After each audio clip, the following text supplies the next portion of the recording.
నమస్కారం గురువు గారు. నమస్కారం అండి. ఈ నెల 27వ తేదీన శని త్రయోదశి అయితే ముఖ్యంగా ఉండింది. చాలామంది శని మీ జాతకంలో ఇలా ఉన్నాడు, అలా ఉన్నాడు, దీనివల్ల ఈ ప్రాబ్లం ఫేస్ చేస్తున్నారు, ఆ ప్రాబ్లం ఫేస్ చేస్తున్నారని ఇలా రకరకాలుగా చెప్తూ ఉంటారు. ముఖ్యంగా శని త్రయోదశి రోజు ఏం చేయాలి? జాతకంలో శని అనుకూలంగా లేనప్పుడు, మనకు నిజంగానే ఇలాంటి శని ప్రభావం ఉన్నప్పుడు ఏ పరిహారం చేస్తే శని త్రయోదశి రోజున ఫలితం ఉంటుంది అనేది ఒక ప్రశ్న. చాలామంది ఇంకోటి కూడా అంటారు, శని త్రయోదశి రోజున మాత్రమే చేస్తే ఫలితం ఉంటుందా అని. మీరేం చెప్తారు? శ్రీ హనుమతే నమః. శనివారం నాడు త్రయోదశితో కూడినటువంటి శనివారాన్ని శని త్రయోదశి అంటారు. ఇప్పుడు వచ్చేటటువంటి శని త్రయోదశి విశేషంగా అనురాధ నక్షత్రంతో కూడి ఉందండి. ఓకే, అద్భుతమైనటువంటి విషయం ఉంటుంది.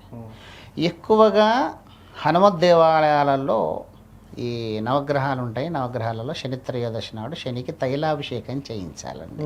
ఖచ్చితంగా నూనెతో అభిషేకం చేయించడం వల్ల శని శాంతపడతాడు. ఎందుకు ఆయనకు తైలాభిషేకం చేయించాలి అంటే, అది హనుమంతుల వారు శనేశ్వరుడికి ఇచ్చిన వ్రతము అని మనము చాలా చోట్ల మనం తెలుసుకున్నాం. హనుమంతుల వారిని పట్టి పీడిద్దాం అనుకున్నప్పుడు హనుమంతుల వారు తోకేసి శనేశ్వరుని లాక్కుంటూ వెళ్తున్నప్పుడు శరీరం నిండా గాయాలైనప్పుడు ఆ గాయాలన్నింటినీ మాన్పించుకోవడానికి శని నువ్వుల నూనె ఒంటికి పులుముకున్నట్టుగా శాస్త్రం చెబుతోంది. కాబట్టి శనేశ్వరునికి నూనెతో అభిషేకం, నువ్వుల నూనెతో అభిషేకం చేయడం వల్ల శనిగ్రహ దోషం ఏదైతే ఉంటుందో అది పోతుంది. అలాగే హనుమంతుల వారిని సేవించడం వల్ల కూడా శనికి సంబంధించినటువంటి దోషం ఏదైనా ఉన్నా కూడా పోతుంది. అలాగే అర్ధాష్టకం కానివ్వండి, సాడేసాత్ కానివ్వండి, ఇవన్నీ చేయడం వల్ల కూడా శనికి సంబంధించినటువంటి దోషపీడ పరిహారం మనం చేసుకోవచ్చు. శనికి సంబంధించినటువంటి జపం 19,000 సంఖ్య శని జపం ఉంటుంది.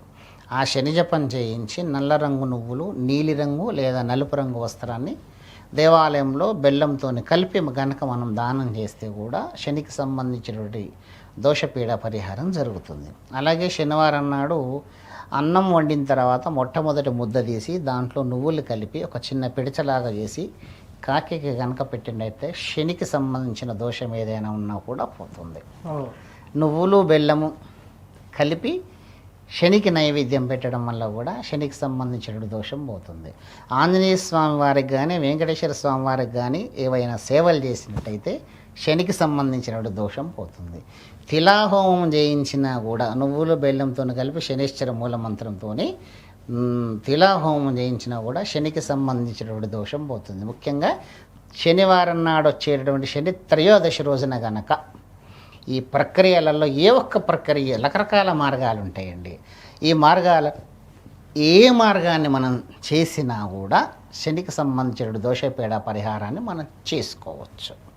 నువ్వుల నూనెతో, నీలిరంగు ఒత్తులతో లేదా నలుపు రంగు ఒత్తులతో శనేశ్వరుడి దగ్గర దీపం పెట్టచ్చు. నలుపు రంగు ఒత్తులు ఉంటాయండి. నువ్వుల నూనెతో నలుపు రంగు లేదా నీలిరంగు ఒత్తేసి పెట్టడం వల్ల కూడా ఇంకొక గొప్ప విషయం చెప్తానండి మీకు. శనిగ్రహము మనల్ని పట్టి పీడిస్తుంది అని మనం తెలుసుకోవడంలో మనం గ్రహించుకునేటటువంటి దాంట్లో ఒక కుక్కర్లో అన్నం వండుకున్నాము, నలుగురం మనం భోజనం చేస్తున్నాము. భోజనం చేసేటప్పుడు ఎవడికో ఒకటికి దవడ కిందికి రాయిస్తుంది, పంటి కింద రాయిస్తుంది. అందరికి కలిపి వండిన అన్నంలో ఎవడికో ఒకడికి వచ్చిందంటే ఒక్కసారి వాడి జాతకాన్ని మీరు పరిశీలించండి, ఎక్కడో ఒక చోట శని దోషం ఉంటుంది ఆయనకు.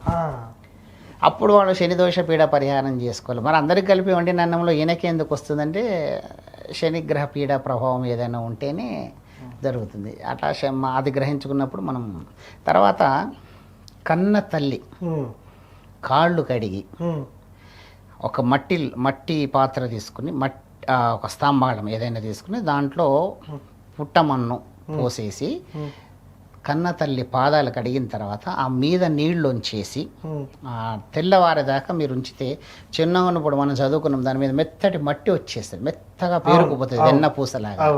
దాన్ని తీసి ఆ పైన ఉన్న లేయర్ని తీసి ఒక డబ్బాలోకి వేసుకుని దాంట్లో గంధము కుంకుమ కలిపి పెట్టుకుంటే ఎంత గొప్ప శని దోషమైనా కూడా పోతుందండి. అద్భుతమైనటువంటి రెమెడీ ఇది. చాలా సింపుల్, అంటే తల్లి పాదాలని కడిగి చాలా సింపుల్. ఇది దీంట్లో 2 ఉన్నాయి. ఒకటి తల్లిని సేవించిన అయితే 2 శనిగ్రహ దోషం కూడా పోతుంది. శనిగ్రహ దోషం పోవడానికి ఇంకొక మార్గం కూడా ఉంది. ఒక 19 శనివారాలు కానీ లేదా 19 రోజులు కానీ నువ్వుల నూనె, ఆముదము, ఆవు నెయ్యి, ఈ 3 సమపాళ్లల్లో కలపాలండి. అంటే 1/2 కిలో నువ్వుల నూనె తీసుకున్నాలంటే 1/2 కిలో నెయ్యి, 1/2 కిలో ఆముదం, ఈ 3 సమపాళ్లల్లో కలిపి ఒక రాగి పాత్రలో, ఓకే, ఇంట్లో రాగి పాత్రలో, రాగి ప్లేట్లో నిలువొత్తి వేసి మీరు దీపం పెడితే శనిగ్రహానికి సంబంధించిన దోషం కూడా పోతుంది. ఓకే, శని దోషం పోవడానికి ఇన్ని రకాల మార్గాలు ఉన్నాయి. శని ఇప్పుడు గోధుమ పిండిలో నువ్వులు కలిపి, ఓకే, నువ్వులు బెల్లం కలిపి ఆవు నెయ్యితో నిలువొత్తి దీపం పెట్టినా కూడా శని దోషం పోతుంది. ఓకే, ఇన్ని రకాల మార్గాలు శని త్రయోదశి నాడు చేయించడం వల్ల ఇంకా మంచిదండి. ముఖ్యంగా ప్రత్యక్షంగా మనం శివమంత్రాన్ని ఉచ్చరిస్తూ హర హర హర హర అంటూ శనేశ్వరుడికి తైలాభిషేకం చేస్తే శనేశ్వరుడు అంటున్నాం మనం ఇక్కడ. పరమేశ్వరుడి నామాన్ని తీసుకుని శనికి తైలాభిషేకం చేయడం వల్ల శనిగ్రహ దోషం ఏదైతే ఉంటుందో అది పోతుంది. సో మీరు చెప్పిన అన్ని పైసా ఖర్చు లేని పరిహారం ఇంట్లో చేసుకోవచ్చు, ఈజీగా అద్భుతంగా చేసుకోవచ్చు. చాలామంది మరి టెంపుల్కి వెళ్ళి క్యూ లైన్లో ఉండి ఇంకా తైలాభిషేకం చేస్తూనే ఉంటారు. అంటే దేవాలయంలో చేయించడం వల్ల విశేషం ఏంటంటే మఖేష్ గారు, సంకల్పోక్త ప్రకారంగా చెప్తారు. ఇప్పుడు మనం ఇక్కడ ఒక 5గురం కూర్చుని ఉన్నాము, 5గురికి 5 ఫోన్ నంబర్లు ఉన్నాయి. అందరికి 10 నంబర్లు ఉంటాయి, కానీ ఫోన్ నంబర్లో వేరియేషన్ ఉంటుంది. ఇప్పుడు ముఖేష్ గారికి నేను డయల్ చేయాలంటే ముఖేష్ గారికి స్పెసిఫిక్గా ఒక నెంబర్ ఉంటుంది, ఆ నెంబర్ డయల్ చేస్తేనే ముఖేష్ గారికి కనెక్ట్ అవుతుంది.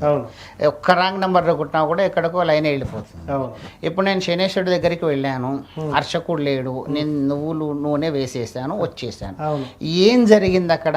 ఇప్పుడు ముఖేష్ గారికి చదువు రాకపోయినా కూడా నేను ముఖేష్ గారికి ఉత్తరం రాయాలంటే ముఖేష్ గారి అడ్రస్ రాయాలి. ఖచ్చితంగా ముఖేష్ గారికి చదువు రాదు, నేను అడ్రస్ రాయంటే కుదరదు. ఓకే, అడ్రస్ రాస్తేనే ముఖేష్ గారికి లెటర్ చేరుతుంది. ఆయనకు చదువు రాకపోతే ఇంకొంత చదివించుకుంటాడు, కానీ అడ్రస్ లేకుండా ముఖేష్ గారికి ఉత్తరం చేరదు. అలాగే సంకల్పం అంటే అదే.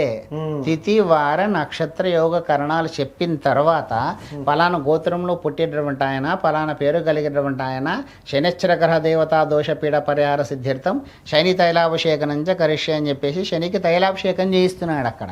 అంటే సంకల్పోక్త ప్రకారంగా ఇగో ఇవాళ శని త్రయోదశి నాడు, ఓ శనీశ్వర భగవంతుడా పలానా గోత్రం కలిగిన వాడు నీ దగ్గరకు వచ్చే వాళ్ళ నీకు తైలాభిషేకం చేస్తుండండి సంకల్పోక్త ప్రకారంగా చెప్తున్నాడు కాబట్టి అడ్రస్ కరెక్ట్గా ఉంటుంది.